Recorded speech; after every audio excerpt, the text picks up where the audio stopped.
அஸ்ஸலாமு அலைக்கும் வரஹ்மத்துல்லாஹி வபரகாத்துஹு. ஒரு குழந்தையிட முதல் நடைய நினைச்சு பாருங்க. அது எப்படி இருக்கும் அந்த ஸ்டார்டிங். நம்ம எல்லாருமே பார்த்திருப்போம் இல்லையா? ஒரு குழந்தை முதலாவது நடக்க ஆரம்பிக்கும் போது டிரெக்டா எழும்பி நடக்கிறது இல்லை.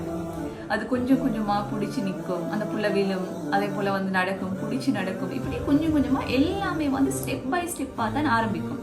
அது எத்தனை தடவை விழுந்தாலுமே எழுந்து நடக்கிறதுக்கான முயற்சியை செஞ்சு கொண்டே இருக்கும். ஒரு மழலையிடம் இருந்து நம்ம கற்றுக்கொள்ள வேண்டிய ஒரு பாடம் அதுதான். பல தடவை விழுந்தாலும் எழுந்து நடக்கிறதுக்கான அந்த முயற்சியை அந்த குழந்தை செஞ்சு கொண்டிருக்குது.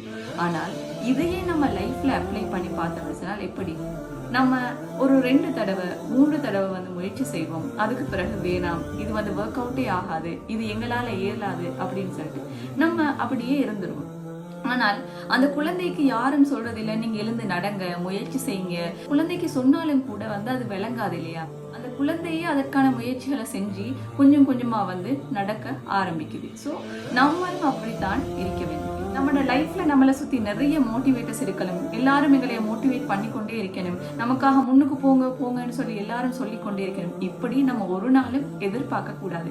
ஏன்னா எல்லா தருணங்கள்லயுமே நம்மளை உற்சாகப்படுத்தக்கூடியவங்க நம்மளை சுத்தி இருக்க மாட்டாங்க. ஒரு தருணம் இருந்தன்னு சொன்னால், ஒரு நேரம் இருந்தன்னு சொன்னால், இன்னொரு நேரம் இருக்காமல் போகக்கூடிய வாய்ப்பும் இருக்குது. எனவே நம்ம தான் நமக்கான மோட்டிவேஷன் அப்படின்றத நம்ம உறுதியாக இருக்கணும்.